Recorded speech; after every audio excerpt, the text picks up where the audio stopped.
드립니다. 이 시간 다시 모여 주의 말씀을 공부하기를 원합니다. 성령께서 우리 가운데 임재하시고 우리에게 깨닫는 은총을 베풀어 주시옵소서. 말씀을 들을 때마다 깨닫게 하시고 우리의 심령밭에 하나님의 말씀의 씨가 떨어져서 100배, 60배, 30배의 열매를 거두게 하여 주시옵소서. 믿음은 들음에서 난다고 말씀하셨사오니 하나님의 말씀을 들을 때마다 우리의 믿음이 성장하게 하시고 장성한 믿음, 성숙한 믿음을 가지고 주님을 섬길 수 있도록 도와 주시옵소서. 이 시간도 주의 말씀을 통해서 구속사의 오묘한 섭리를 깨닫는 거룩한 이 시간이 될 수 있도록 도와 주시옵소서. 우리의 마음속에 기쁨의 생수가 터질 수 있도록 도와 주시옵소서. 피곤치 아니하도록 주께서 은혜를 덧입혀 주시고 이 모든 일정이 하나님의 은혜 가운데 순적하게 진행될 수 있도록 도와 주시옵소서. 한 사람도 나고자가 없도록 도와 주시옵소서. 살아계신 예수 그리스도의 이름 받들어 감사하며 기도드리옵나이다. 아멘. 자, 옆 사람 보시면서 수고하셨습니다. 그렇게 한번 인사. 다시 한번 말씀에 집중하십시다. 한 시간 안에 끝날 것입니다. 그렇게 인사하세요. 제가 강의를 아브라함과 맺은 7대 언약 아닙니까? 7개를 준비했는데 도저히 안 되겠어요. 보니까 원성이 자자해가지고 지난밤에 이게 잠자리가 불편해가지고 잠을 못 주무신 분들이 굉장히 많더라고요. 저도 잠을 거의 못 잤어요. 이게 침대가 쿨렁거려가지고 허리도 아프고 말이죠. 그래서 한 3시간 정도 강의를 진행하려고 했었는데 여러분의 상황을 감안해서 1시간 안에 끝내도록 할 테니까, 그래서 제가 7개를 준비했는데 아무리 생각해봐도 7개를 다 못할 것 같아요. 그래서 그냥 한 강의당 하나씩만 하고 나머지는 천국 가기 전에 여러분들에게 제가 반드시 강의해 드린다고 하는 것을 약속드리겠습니다. 아멘. 그러니까 여러분들이 소망을 가지시고 1시간만 참으시기를 주의 이름으로 축복합니다. 할렐루야. 자, 오늘은 아브라함과 두 번째 맺은 언약입니다. 두 번째 맺은 언약. 근데 그 두 번째 맺은 언약의 주제가 뭐냐면 하나님이 주실 땅을 처음으로 밝히셨어요. 하나님이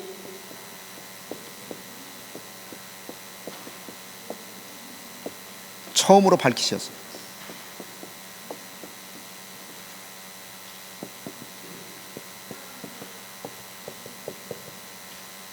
이 말씀이 창세기 12장 6절에서부터 7절까지 기록되어 있습니다. 하나님이 주실 땅을 처음으로 밝히셨습니다. God reveals.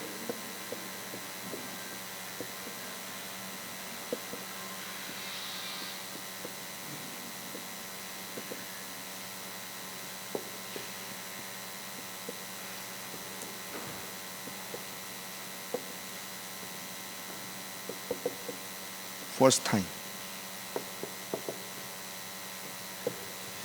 자, 창세기 12장 한번 찾아보세요. 창세기 12장.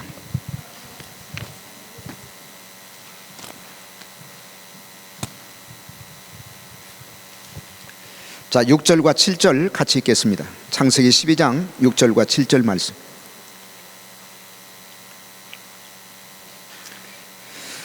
자, 찾으셨으면 같이 읽겠습니다. 자, 시작. 아브라함이 그 땅을 통과하여 세겜 땅 모래 상수리 나무에 이르니 그때 가나안 사람이 그 땅에 거하였더라. 여호와께서 아브라함에게 나타나 가라사대 내가 이 땅을 내 자손에게 주리라 하신지라. 그가 자기에게 나타나신 여호와를 위하여 그곳에 단을 쌓고. 거기까지만. 우리가 이런 질문을 던질 필요가 있어요. 왜 하나님이 아브라함과 언약을 맺었을까? 왜 하나님이 아브라함과 언약을 맺었을까? 우리가 아브라함의 7대 언약을 공부하기 전에 하나님께서 아브라함과 언약을 맺으신 이유를 여러분들이 아셔야 돼요. 그리고 공부를 해야 이게 굉장히 중요하구나 하는 결론에 도달할 수가 있습니다. 하나님께서 아브라함과 언약을 맺으신 이유,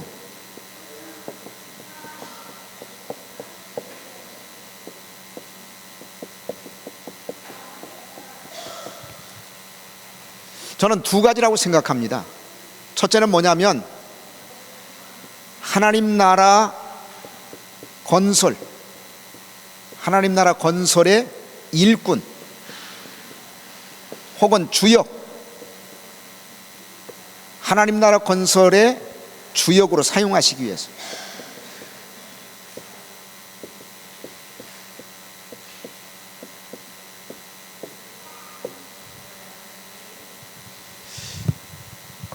하나님께서는 아브라함과 언약만 맺으신 것이 아니고 우리하고도 언약을 맺었어요.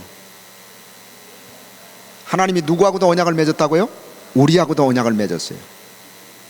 그래서 갈라디아 4장 28절에 보시면 어저께 제가 말씀을 드렸죠.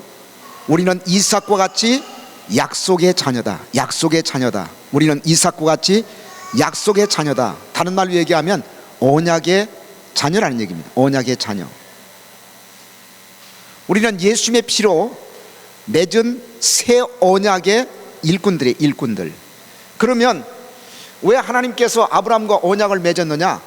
하나님 나라 건설의 일꾼, 주역으로 사용하시기 위해서. 주역으로 사용하시기 위해서. 그래서 아브라함과 맺었던 7번의 언약 속에는 다 하나님 나라가 들어가 있어요. 하나님 나라가 들어가 있습니다. 그러니까 하나님 나라가 들어가 있다고 하는 것은 하나님이 아브라함을 하나님 나라 건설의 일꾼, 주역으로 쓰시기 위해서 언약을 맺은 거예요. 그걸 우리에게 적용시키면 이런 뜻입니다. 왜 하나님께서 예수님의 피를 통해서 우리와 새 언약을 맺었느냐? 우리도 마찬가지로 하나님 나라 건설에 하나님이 저와 여러분을 주역으로 사용하시기 위해서. 제가 늘 말씀을 드립니다마는 이 세상에서 가장 불행한 사람이 어떤 사람이냐? 쓸모없는 사람, 쓸모없는 사람. 무슨 장애인이라든지 혹은 배우지 못한 사람이나 혹은 가난한 사람이 불행한 사람이 아니고 쓸모가 없어. 쓸모가. 하나님 앞에 쓰임을 받지 못하는 사람이 가장 불행한 사람이에요. 반대로 이 세상에서 가장 행복한 사람이 어떤 사람이냐? 하나님이 쓰시는 사람이에요. 하나님이 쓰시는 사람. 세상적으로는 부족하고 별 볼 일 없고 많이 배우지도 못하고 자랑할 것이 없지만 그래도 하나님이 나를 쓰신다. 하나님 나라 건설을 위한 하나님의 주역으로, 하나님의 일꾼으로 하나님이 나를 사용하고 있다. 이것처럼 큰 행복이 없어요. 그래서 언약을 맺은 겁니다. 여러분을 쓰시려고. 그래서 언약을 맺은 거예요. 하나님이 왜 아브라함과 언약을 맺었습니까? 아브라함을 쓰시려고. 어디에 쓰시려고? 하나님 나라 건설의 주역으로 쓰시려고, 일꾼으로 쓰시려고. 우리하고도 언약을 맺은 이유가 바로 거기에 있어요. 하나님 나라 건설의 주인공, 주역으로 하나님이 저와 여러분을 쓰시려고 맺은 거예요. 그러니까 하나님이 저와 여러분을 마음껏 쓰실 수 있도록 여러분의 삶을 드려야 돼. 하나님 이건 안 됩니다, 저건 안 됩니다. 하나님 저 바빠요. 하나님 제가 얼마나 바쁜지 하나님 아시죠? 그러니까 하나님 저 사용하려고 생각하지 마세요. 그러면 안 돼. 하나님 제 삶을 몽땅 드리겠습니다. 하나님 마음껏 저를 사용해 주옵소서. 그래서 녹슬어서 사라지는 인생이 아니라 닳아서 사라지는 인생이 될 수 있도록 해달라고. 여러분 기계도 많이 사용하게 되면 기계가 닳아버리잖아요. 근데 사용하지 않으면 녹이 씁니다. 사람도 마찬가지예요. 녹슬어서 사라지는 인생이 있고 닳아서 사라지는 인생이 있어요. 녹슬어서 사라지는 인생은 하나님이 사용하지 않는 인생이에요.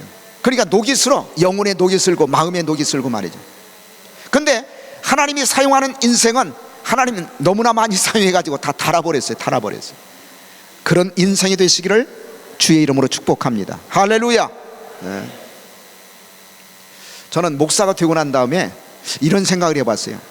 제가 아무리 생각해봐도 목사가 될 만한 자질은 0.1%도 없어요. 솔직한 고백입니다.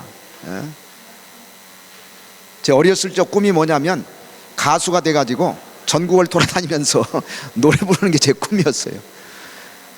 그리고 웬만큼 노래를 부를 수 있는 은사를 하나님이 주셨습니다.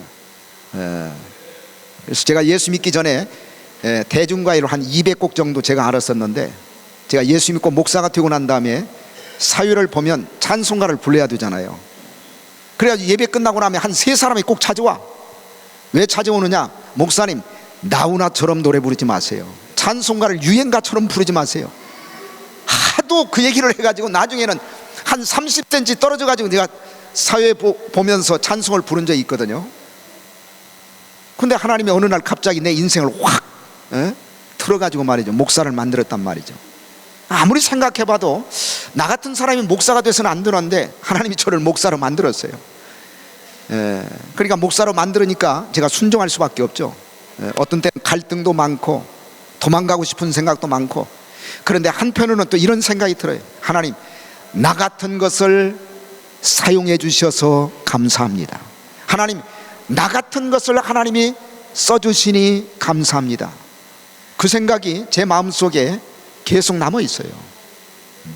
하나님이 쓰시는 사람이 이 세상에서 가장 행복한 사람이, 믿습니까? 그 다음에 두 번째로, 왜 하나님께서 아브라함과 언약을 맺었느냐? 하나님 나라를 주시려고.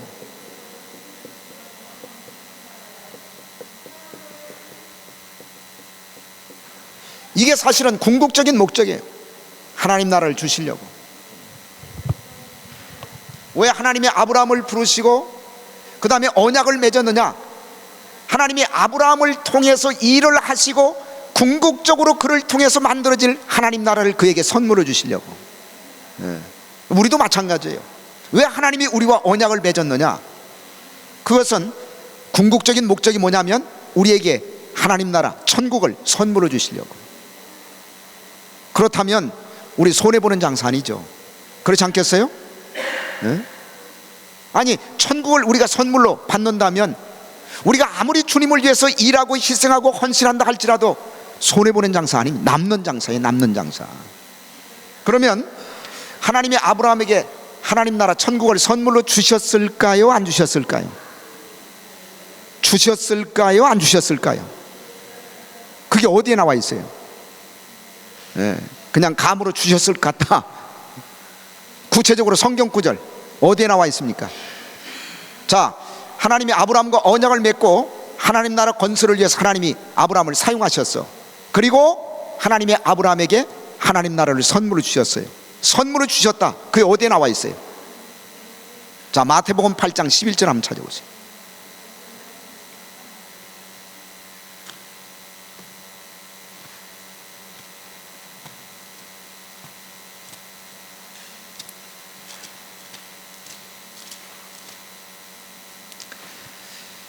아무리 졸고 싶어도 제가 1시간 안에 끝낼 테니까 1시간 있다 조시기를 바랍니다. 자, 마태복음 8장 11절 말씀. 조는지 안 주는 여기에서 다 보여요.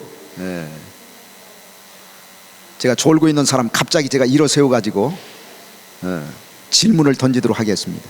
자, 마태복음 8장 11절 같이 한번 읽겠습니다. 찾으셨습니까? 자, 시작. 또 너희에게 이르노니 동서로부터 많은 사람이 이르러 아브라함과 이삭과 야곱과 함께 천국에 앉으려니와. 거기 보세요. 또 너희에게 이르노니 동서로부터 많은 사람이 이르러 천국에 들어가는데, 천국에 앉는데, 여러분, 천국에 앉아있는 사람의 리스트를 얘기할 때 제일 먼저 얘기했던 사람이 누구예요? 아브라함이에요. 아브라함. 그러니까 아브라함이 천국에 들어갔어요? 안 들어갔어요? 들어갔잖아요. 하나님은 저와 여러분과 언약을 맺고 난 다음에 하나님이 저와 여러분을 마음껏 쓰시고 난 다음에 우리를 버리시는 분이 아니에요. 마음껏 쓰시고 난 다음에 우리에게 천국이라고 하는 기업을 주십니다. 그게 언약을 맺은 두 번째 이유예요. 그래서 천국에 들어가 있는 사람들의 이름 리스트를 설명하면서 제일 먼저 등장하고 있는 사람이 아브라함이에요. 아브라함. 그래서 구속사는, 잘 들으세요, 물론 아담에서부터 구속사가 시작이 되지만 본격적으로 구속사가 시작된 인물이 누구냐면 아브라함 때부터 본격적으로 구속사가 시작이 돼요. 자, 보세요. 아담이 가나안 땅에 들어갔습니까? 안 들어갔습니까? 아담이 가나안 땅에 들어갔어요? 안 들어갔어요? 너무나 어려운 질문인가요? 안 들어갔죠? 노아가 가나안 땅에 들어갔어요? 안 들어갔어요? 노아도 안 들어갔어요. 그런데 아브라함은 가나안 땅에 들어갔어요? 안 들어갔어요? 들어갔어요. 가나안 땅에 들어갔어요. 그 가나안 땅이 어디를 가리키고 있을까요? 천국의 그림자예요. 천국의 그림자. 그래서 하나님의 구속사는 아담도 아니고 노아도 아니고 본격적으로 구속사가 시작됐던 인물이 누구냐면 아브라함입니다. 그래서 여러분이 아브라함을 공부하셔야 돼요. 자, 두 가지 이유. 왜 언약을 맺었느냐? 첫째로 하나님 나라 건설의 일꾼으로 사용하시려고. 그 다음에 두 번째는, 그리고 마지막에는 우리에게 하나님 나라를 주시려고. 저와 여러분도 하나님의 언약을 맺으신 두 가지 이유. 여러분을 하나님 나라 일꾼으로 사용하기 위해서, 그리고 마침내 저와 여러분에게 하나님 나라를 선물로 주시려고. 그래서 오늘 이 자리에 참석한 저와 여러분들은 한 사람도 예외 없이 천국에 들어가시기를 주의 이름으로 축복합니다. 축복합니다. 할렐루야, 축복합니다. 다 들어갈 것 같아 보니까.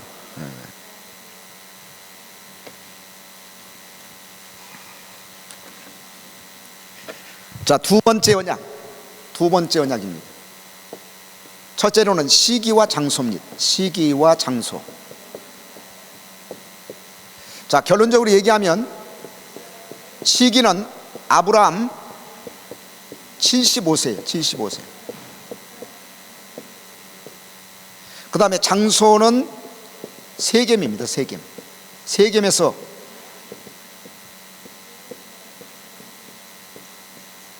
세겜에서 언약을 체결했어요. 자, 오늘 본문, 자, 창세기 12장 한번 찾아보세요.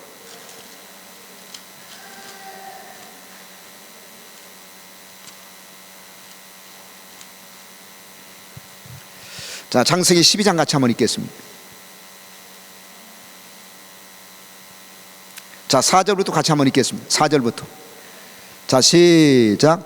이에 아브라함이 여호와의 말씀을 쫓아갔고 롯도 그와 함께 갔으며 아브라함이 하란을 떠날 때 그 나이 75세였더라. 아브라함이 그 안에 사레와 조카 롯과 하란에서 모은 모든 소유와 얻은 사람들을 이끌고 가나안 땅으로 가려고 떠나서 마침내 가나안 땅에 들어갔더라. 아브라함이 그 땅을 통과하여 세겜 땅 모래 상수리 나무에 이르니 그때 가나안 사람이 그 땅에 거하였더라. 아브라함이 여호와께서 아브라함에게 나타나 가라사대 내가 이 땅을 내 자손에게 주리라 하신지라. 그가 자기에게 나타나신 여호와를 위하여 그곳에 단을 쌓고. 자, 이 이야기를 제가 정리해서 말씀을 드리면, 잘 들으세요. 하나님이 아브라함과 첫 번째 언약을 맺었던 장소 어디라고 그랬습니까? 하란입니다. 그 하란에서 언약을 맺고 난 다음에 아브라함이 순종해서 가나안 땅에 들어갔어요. 근데 가나안 땅에 들어가기 직전에 아브라함의 나이가 몇 살이었냐면 75세였습니다. 그 75세 때 하란을 떠나가지고 가나안 땅에 들어간 거예요. 그리고 가나안 땅에 도착했을 때 제일 먼저 아브라함이 머물렀던 장소 어디냐면 가나안 땅 가운데서 어디에 머물렀다고요? 세겜 땅에 머물렀어요. 그리고 세겜 땅에 머물렀을 때 하나님이 나타나십니다. 그리고 처음으로 하나님이 가나안 땅을 주시겠다고 약속을 하셨어요. 그래서 정리하게 되면, 자, 두 번째 언약을 맺었던 장소는 세겜 땅이고 아브라함이 75세 하란에서 떠나가지고 가나안 땅에 들어갔기 때문에 그때 나이가 75세였다는 사실. 75세. 그러면 세겜이 어디냐? 세겜. 제가 잠깐 지도를 좀 그리겠습니다.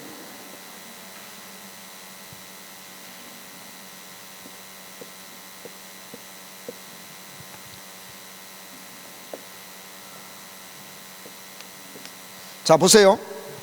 아브라함의 고향이 어디예요? 고향. 갈대아 우르가 이쯤 있어요. 이게 우르입니다. 우르. 갈대아 우르에서 떠나가지고 이렇게 해서 여기 하란에 들어갔다가 다시 하란에서 출발해가지고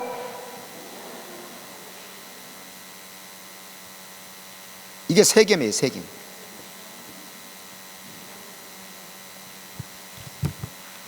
자, 다시 말씀을 드리겠습니다. 여기가 갈대아 우르입니다. 우르. 갈대아 우르가 아브라함의 고향이죠. 갈대아 우르에서 떠나가지고 하란에 잠시 머물렀어요. 여기에서 첫 번째 언약을 체결했습니다. 첫 번째 언약. 그리고 다시 하란을 떠나가지고 가나안 땅에 들어와서 첫 번째 머물렀던 장소가 바로 세겜입니다. 여기에서 두 번째 언약을 체결한 거예요. 그래서 하란은 첫 번째 언약을 체결했고, 그 다음에 세겜은 두 번째 언약을 체결했던 장소입니다.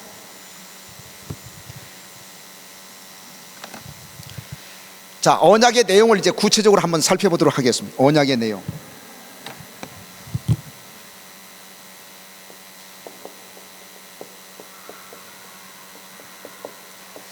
아브라함이 맺었던 7번의 언약 속에는 뭐가 들어가 있다고 말씀을 드렸죠?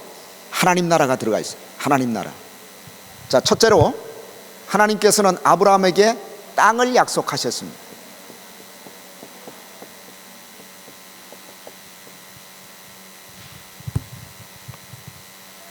자, 창세기 12장 7절 같이 한번 읽겠습니다. 창세기 12장 7절 말씀.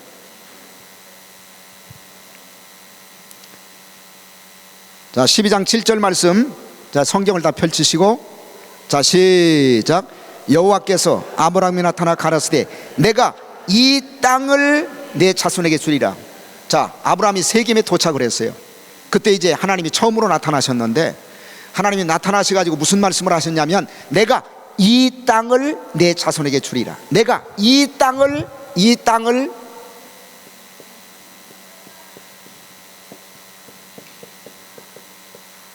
내가 이 땅을 내 자손에게 주리라.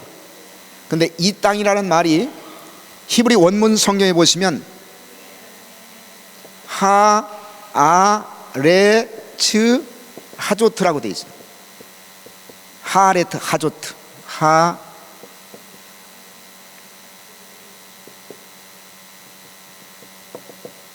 하아레트 하조트.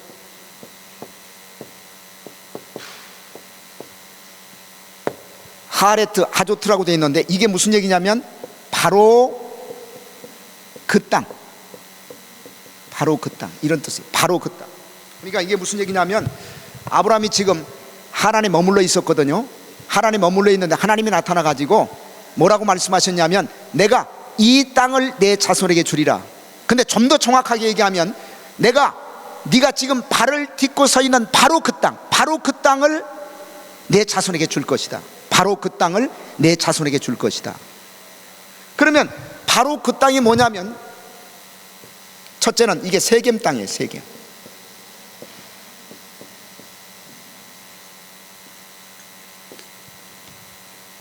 근데 이 세겜 땅은 가나안 땅 전체를 대표하는 땅이기 때문에, 바로 그 땅은 두 번째는 가나안 땅 전체를 가리킵니다.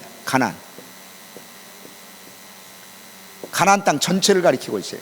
그러니까 하나님이 아브라함에게 내가 이 땅을 내 자손에게 주겠다, 그 얘기는 꼭 세겜 땅만 주시겠다는 얘기가 아니고, 그 세겜 땅은 가나안 땅 전체를 대표하는 땅이, 전체를 상징하는 땅이에요. 그러니까 그 세겜 땅을 통해서 가나안 땅을 내가 주겠다, 가나안 땅을 주겠다. 하나님이 그렇게 약속하신 거예요. 그런데 중요한 것은, 그때 가나안 땅에 주인이 있었을까요, 없었을까요? 주인이 있었을까요, 없었을까요?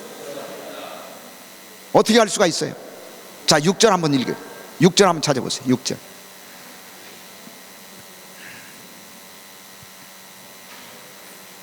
자, 6절 말씀. 자, 같이 읽겠습니다. 시작. 아브라함이 그 땅을 통과하여 세겜 땅 모래 상수리 나무에 이르니 그때 가나안 사람이 그 땅에, 그래서 성경은요 자세히 읽으셔야 돼요. 자, 아브라함이 드디어 세겜 땅에 도착을 했는데, 성경에 보시면 맨 마지막 부분에서 이렇게 말씀하고 있지 않습니까?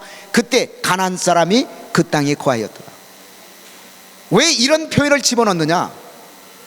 하나님이 가나안 땅을, 세겜은 가나안 땅 전체를 대표하는 땅이라고 그랬죠. 그러니까 세겜 땅을 주시겠다고 하는 것은 세겜만 주시는 것이 아니라 가나안 땅 전체를 주시겠다고 약속을 하셨는데, 중요한 것은 하나님이 주시겠다고 얘기하신 그 가나안 땅은 주인이 없는 땅이 아니었다는 얘기예요.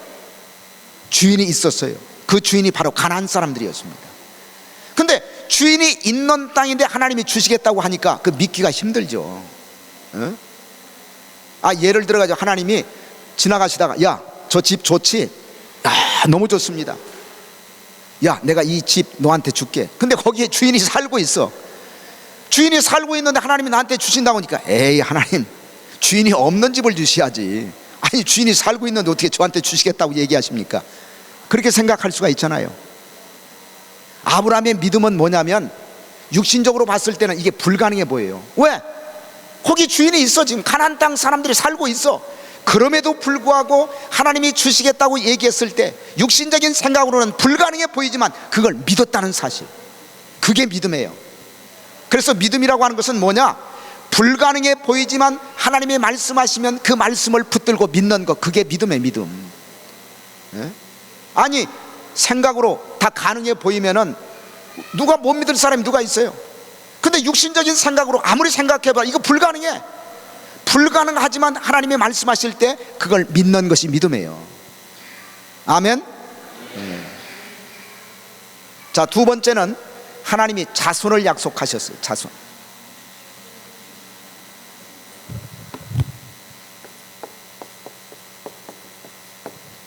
자, 7절에 보시면 내가 이 땅을 내 자손에게 주리라. 내가 이 땅을 내 자손에게 주리라. 그래서 하나님은 아브라함에게 첫째로 땅을 약속하셨고 그 다음에 두 번째로 자손을 약속하셨어요. 근데 보세요, 아브라함이 그때가 75세인데 아브라함에게 자식이 있었습니까? 없었습니까? 자식이 없어. 여러분 결혼해가지고 나이가 75세가 됐는데 자식이 없으면 그거 얼마나 불안하겠어요. 자식이 없어요. 근데 하나님께서 아브라함이 뭐라고 말씀하셨냐면 지금 자식이 하나도 없는데 내 자손에게 주겠다. 이것도 사실은 불가능한 얘기죠.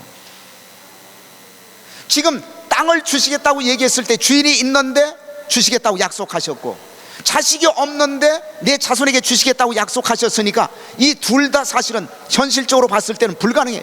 불가능해 보이지만 하나님이 말씀하실 때 아브라함은 믿은 거예요. 그게 믿음이라니까. 자, 따라서 믿음이란 현실적으로 불가능해 보이지만 하나님이 말씀하실 때 무조건 믿는 것이 믿음이다. 아멘. 제가 기도할 때 하나님이 성전 주시겠다고 약속하셨어요. 근데 우리 교회 형편으로 봤을 때는 성전은커녕 집세 내기 바빠요. 렌트비 내기 바빠. 그런데 저는 믿었어요. 왜? 불가능해 보이지만 하나님이 약속하셨기 때문에, 하나님이 말씀하셨기 때문에. 그게 믿음이라니까. 아니 모든 것이 다 가능해 보이는데 하나님 말씀하시면 누가 못 믿을 사람이 어디 있어요? 불가능해 보이는데 하나님의 말씀하실 때 그게 믿는 게 진짜 믿음이지.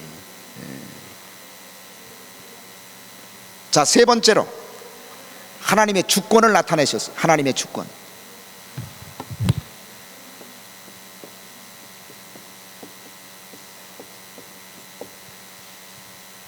자, 하나님 나라에 세 가지 요소가 있다고 말씀을 드렸죠. 첫째는 뭡니까? 땅입니다. 그 다음에 두 번째는 자손 혹은 백성의 백성. 땅은 있는데 자손이나 백성이 없으면 그 나라가 될 수가 없죠. 그 다음에 세 번째로 중요한 것이 뭐냐면 하나님의 주권입니다. 하나님의 주권. 그러면 자, 하나님께서 아브라함과 두 번째 언약을 맺었을 때 하나님의 주권이 어떻게 나타났을까? 그 주권이라고 하는 것은 하나님이 주인이 되신다고 하는 하나의 일종의 권리입니다. 권리. 주인이 되는 권리. 그래서 그 주자가 주인 주자에다가 권세권자예요. 권세권자. 그러면 하나님의 주권이 어떻게 나타났냐면 보세요. 하나님이 아브라함에게 이 땅을 내 자손에게 주리라 이렇게 말씀했을 때 그 다음에 아브라함이 어떤 반응을 보였습니까? 단을 쌌어요. 단.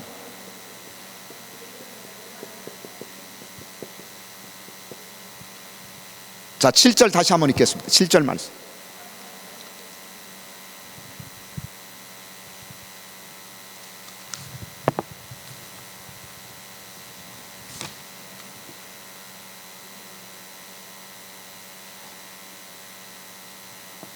자, 7절 말씀. 창세기 12장 7절 말씀. 자, 시작. 여호와께서 아브라함에 나타나 가라사대 내가 이 땅을 내 자손에게 주리라 하신지라. 그가 자기에게 나타나신 여호와를 위하여 그곳에 뭐를 쌓고? 단을 쌓고. 단을 쌓고. 여러분, 단을 쌓았다는 얘기는 지금 용어로 바꾸면 이게 뭐 했다는 얘기예요? 예배 드렸다는 얘기예요.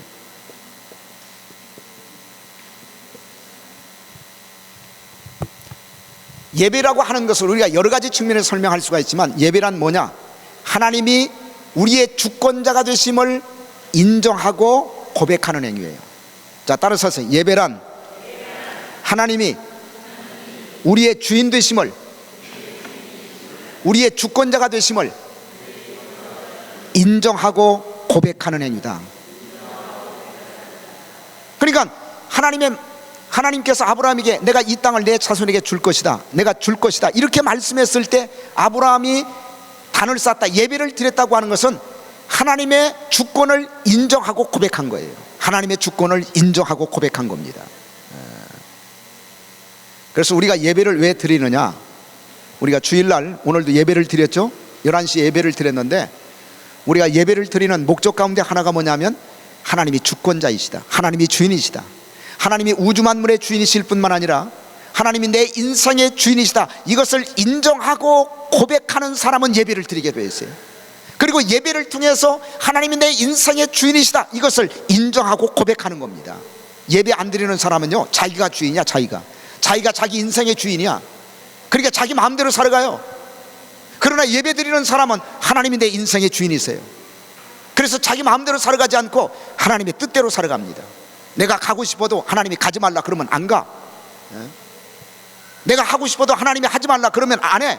왜? 주인은 내가 아니라 하나님이시기 때문에 주인이 시키는 대로 해야지.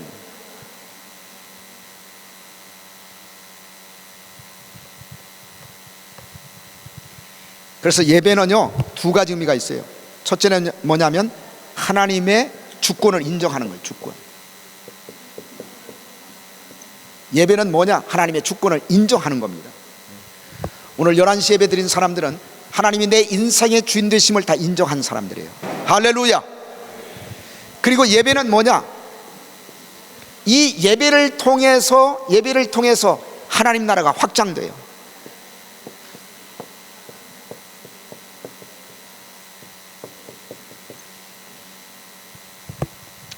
자, 예배 드리는 사람이 10명밖에 없어요. 근데 시간이 지나고 난 다음에 예배를 드리는 사람이 1000명으로 불어났어요. 그러면 하나님 나라가 그만큼 확장된 거예요. 확장. 그 다음에 한 10년 있다가 예배를 드리는 사람이 10,000명으로 불어났어요. 그만큼 더 크게 확장된 겁니다. 그래서 예배를 드리는 곳에 하나님 나라가 임해요. 예배를 드리는 곳에 하나님 나라를 체험할 수가 있습니다. 자, 예배의 두 가지. 첫째로 하나님의 주권을 인정하는 것이고, 그 다음에 두 번째는 하나님 나라가 예배를 통해서 계속 확장돼요. 그래서 예배가 여러분의 인생의 우선순위가 될 수 있기를 주의 이름으로 축복합니다. 아무리 바쁘더라도 예배가 여러분의 인생의 첫 번째가 돼야 돼요. 우선이 돼야 돼요. 우선. 차선이 되면 안 돼.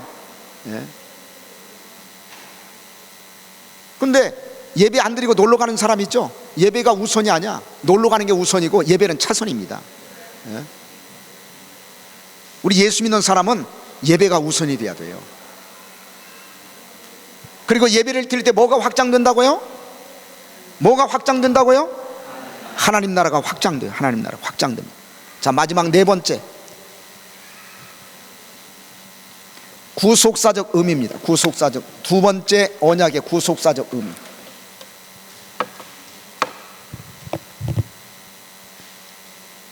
큰 세 번째로 구속사적 의미.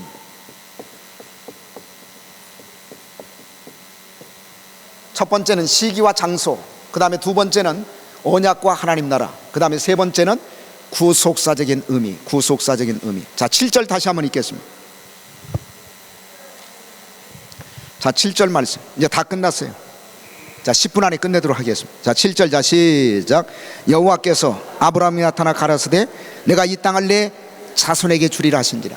내가 이 땅을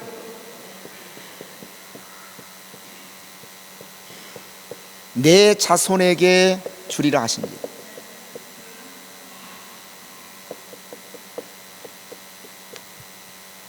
여기에 중요한 단어가, 이 중요한 단어가 내 자손이라는 단어예요. 자, 하나님께서 아브라함에게 내가 이 땅, 가나안 땅을 내 자손에게 주겠다 이렇게 말씀하셨는데, 그러면 구체적으로 내 자손이 누구를 가리키고 있나? 내 자손이, 이 내 자손이라는 단어가 히브리 말로는 자르아카라는 단어. 자르아카, 자르아카, 자르아카,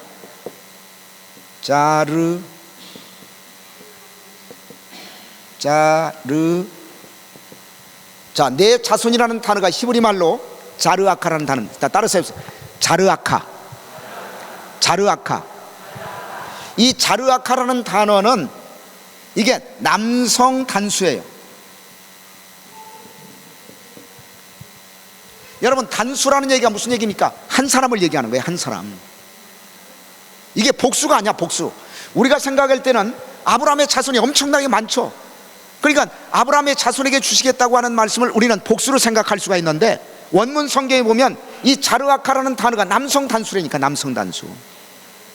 한 사람을 얘기하는 거예요.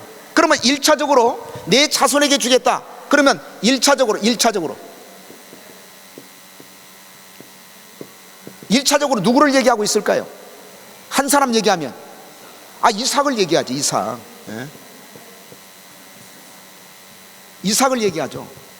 왜냐하면 하나님이 나한테 나타나가지고, 야, 내가 이 땅을 내 자손에게 주겠다. 근데 그 자손이 복수가 아니라 단수예요. 내 자손을 한 사람에게 주겠다. 그렇게 말씀하셨다면 그건 틀림없이 우리 도원이 얘기하는 거지. 그렇지 않겠어요? 근데 이게 구속사적인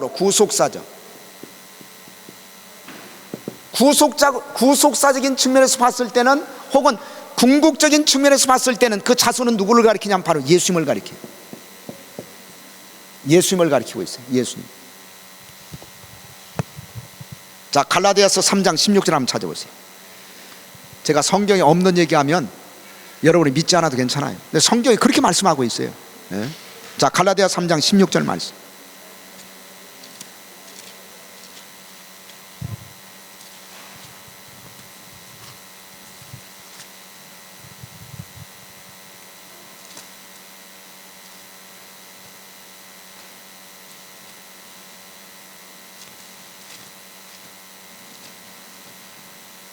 자, 같이 한번 읽겠습니다. 자, 갈라디아 3장 16절 말씀 찾으셨습니까? 자, 같이 읽겠습니다. 시작. 이 약속들은 아브라함과 그 자손에게 말씀하신 것인데 여럿을 가리켜 그 자손이라 하지 아니하시고, 거기 보세요. 오직 하나를 가리켜 내 자손이라 하셨으니 곧 그리스도라. 거기 보세요. 이 약속들은 아브라함과 그 자손에게 말씀하신 것인데, 아브라함과 그 자손에게 말씀했죠. 내가 이 땅을 내 자손에게 준다고 그랬으니까. 근데 자손이 구체적으로 누구를 가리키고 있느냐? 여럿을 가리켜 말씀하지 않고 오직 하나를 가리켜 내 자손이라 하셨으니 곧 누구라고요? 그리스도다. 그리스도. 자, 보세요. 재미있는 사실은, 자, 1차적으로는 이삭을 가리킨다고 얘기했죠. 근데 우리가 성경에서 이삭의 행적을 찾아보면 이삭은 세겜에 간 적이 없어. 이삭은 세겜에 간 적이 없어요.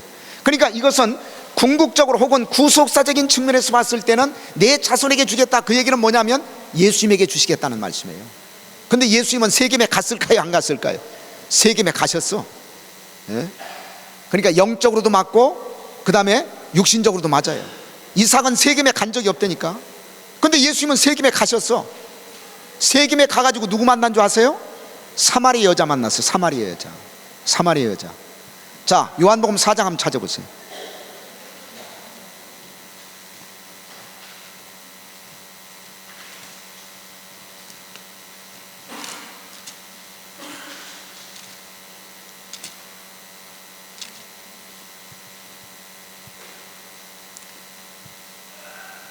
자, 5절 같이 한번 읽겠습니다. 5절 말씀.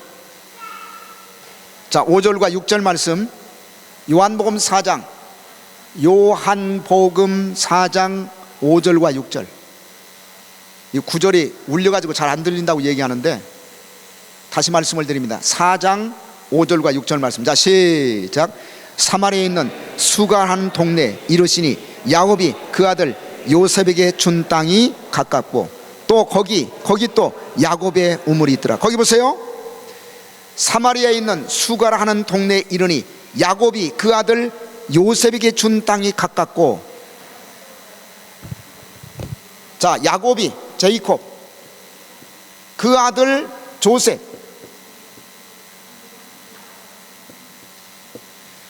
야곱이 요셉에게 준 땅이 가깝다. 그 요셉에게 준 땅이 그게 세겜 땅이에요. 세겜 땅.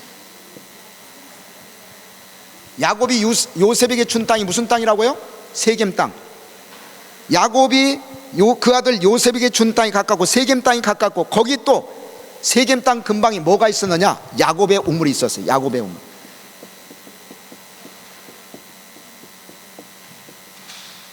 여러분, 이 야곱의 세겜 땅 근방에 있는 야곱의 우물에서 어떤 사건이 벌어지죠. 거기서 예수님이 누구 만났어요?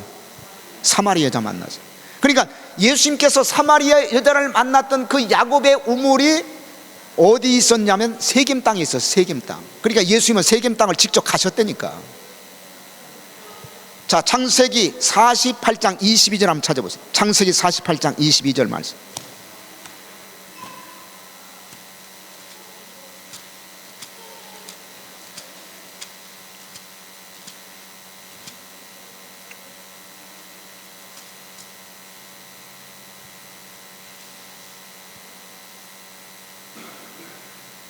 자, 창세기 48장 22절 말씀.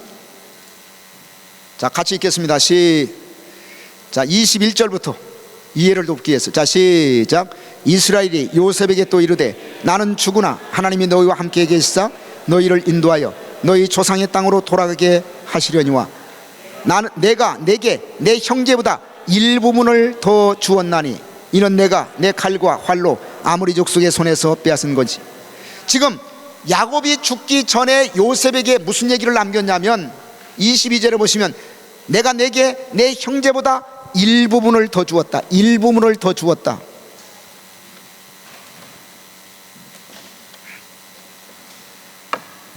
내가 내 형제보다 일부분을 더 주었다. 일부분. 우리말 성경에서는요, 일부분을 주었다고 얘기하니까 어디에 있는 땅덩어리 하나 더 줬구나 이렇게 생각할 수가 있는데, 이 일부분이 원문 성경에 보시면 이게 쉐켐이에요.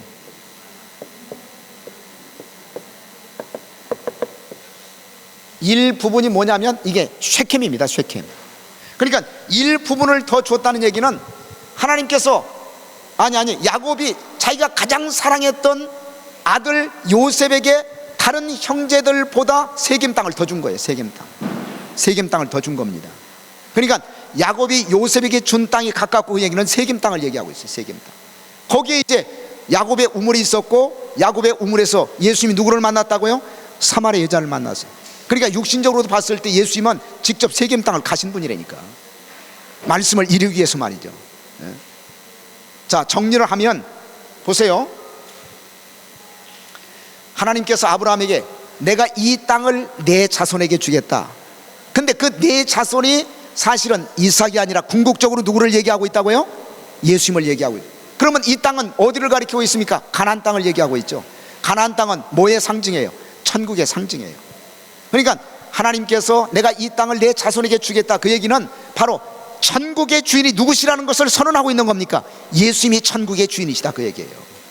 가나안 땅의 주인이실 뿐만 아니라 예수님이 천국의 주인이시다. 왜? 하나님이 주셨으니까. 예수님에게 가나안 땅을 주셨으니까 그 가나안 땅은 천국의 상징이라니까. 그래서 천국의 주인은 누구냐?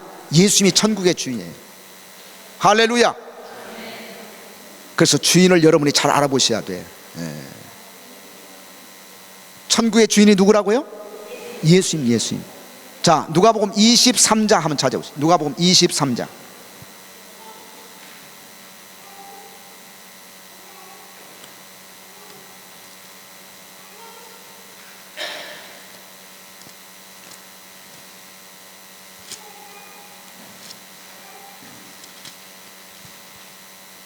예수님께서 십자가에 달리셨을 때 우편 강도와 좌편 강도가 있었죠.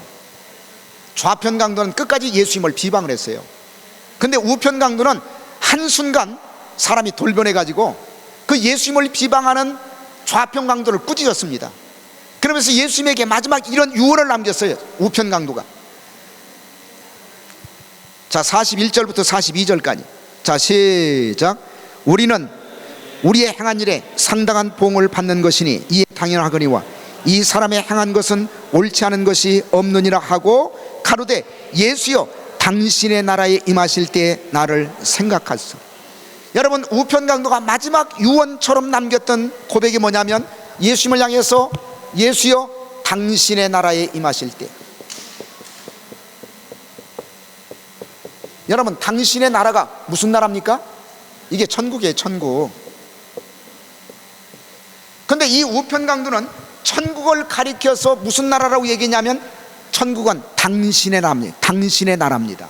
그러니까 천국의 주인이 누구라는 얘기예요? 예수님이라는 얘기지. 어떤 사람이 저 집은 이은식 목사의 집입니다. 그러면 그 집의 주인이 누구라는 얘기예요? 이은식 목사라는 얘기지. 우편관과 천국을 가리켜서 당신의, 예수님 보고 당신의 나라입니다. 당신의 나라, Your kingdom, 당신의 나라. 그 얘기는 천국의 주인이 당신이십니다. 천국의 주인이 당신이시니까 마지막에 나를 좀 생각해달라, 나를 좀 불쌍히 여겨달라고. 자, 요한계시록 11장 한번 찾아보세요. 그래서 천국을 가리켜서 그리스도의 나라라고 했어요. 그리스도의 나라.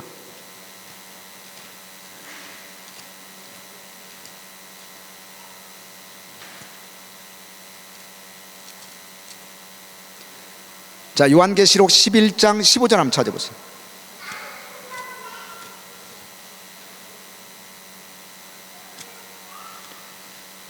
자, 15절 말씀. 자, 시작.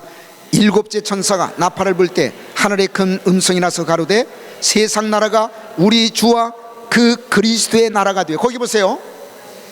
자, 마지막 때 주님의 재림을 통해서 이 세상 나라는 다 멸망하고 세상 나라가 어떤 나라로 바뀌느냐? 우리 주와 그리스도의 나라. 그리스도의 나라. 그게 천국이에요. 성경은 천국을 가리켜서 그리스도의 나라라고 말씀하고 있습니다. 그러면 그 천국의 주인이 누구라는 얘기예요? 그리스도가 주인이라는 얘기 아닙니까? 만약에 예를 들어가지고 천국을 가리켜서 이은식 목사의 나라, 그러면 이은식 목사가 주인이라는 얘기가 되는 것처럼 천국이 그리스도의 나라 이렇게 말씀했다는 얘기는 그리스도가 천국의 주인이시다, 그 얘기예요. 그래서 하나님께서 아브라함에게 내가 이 땅을 내 자손에게 주겠다, 이 말씀 속에는 바로 가나안 땅의 주인, 그리고 가나안 땅이 상징하고 있는 천국의 주인이 바로 예수입니다, 이걸 선언하고 있는 겁니다.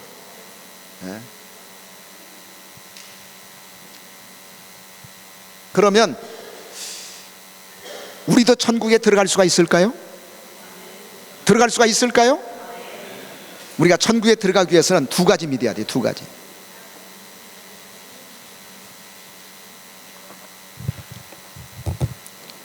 첫째는 그리스도의 십자가를 믿어야 돼요. 십자가. 우리가 천국에 들어가기 위해서는 그리스도의 십자가를 믿어야 돼요. 자, 보세요. 아까 세겜 땅을 얘기했는데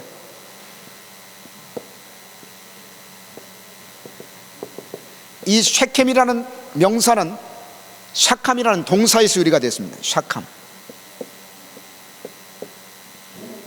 샤캄이라는 동사에서 유래가 됐어요. 샤캄. 그런데 이 샤캄이라는 동사는 두 가지 의미를 가지고 있는데, 첫째는 뭐냐면은 짐을 지다, 어깨 혹은 짐을 지다.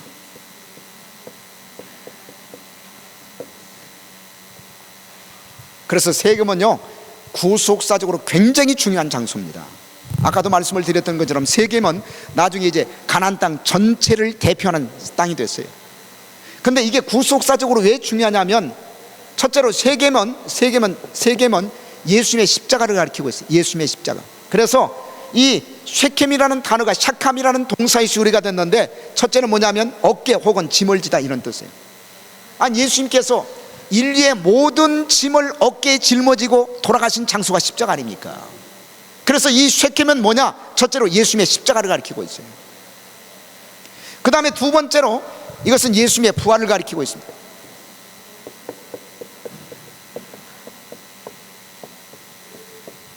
그래서 쉐켐은 두 번째 뜻은 아침에 일찍 일어나다.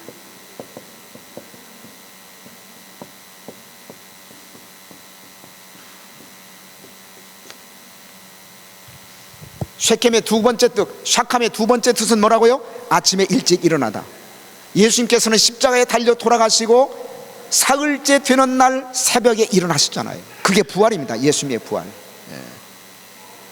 그래서 쉐켐을 통해서 우리가 알 수 있는 가장 중요한 구속사적인 의미, 예수님의 십자가, 예수님의 부활을 가리키고 있어요. 이걸 믿는 사람은 천국의 주인이 예수님인 것처럼 우리도 천국에 들어갈 수 있는 자격이 주어집니다. 할렐루야.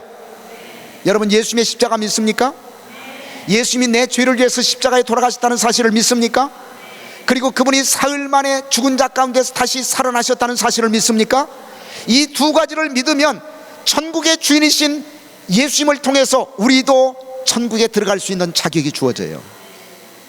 저와 여러분이 예수 그리스도의 십자가 그리고 그분의 부활을 믿으시고 천국의 주인 되시는 예수님을 통해서 천국에 입성하시기를 주의 이름으로 축복합니다. 주의 이름으로 축복합니다. 할렐루야! 기도하시겠습니다. 살아계신 아버지 하나님, 감사합니다. 두 번째 강의를 마치게 하시니 감사드립니다. 하나님께서 아브라함과 두 번째 언약을 맺었던 장소, 세겜의 구속사적인 의미를 다시 한번 깨닫게 해주시니 감사드립니다. 천국의 주인은 예수님이십니다. 온 가나안 땅의 주인도 예수님이십니다. 그런데 그 예수님의 십자가와 부활을 믿는 우리들도 천국에 들어갈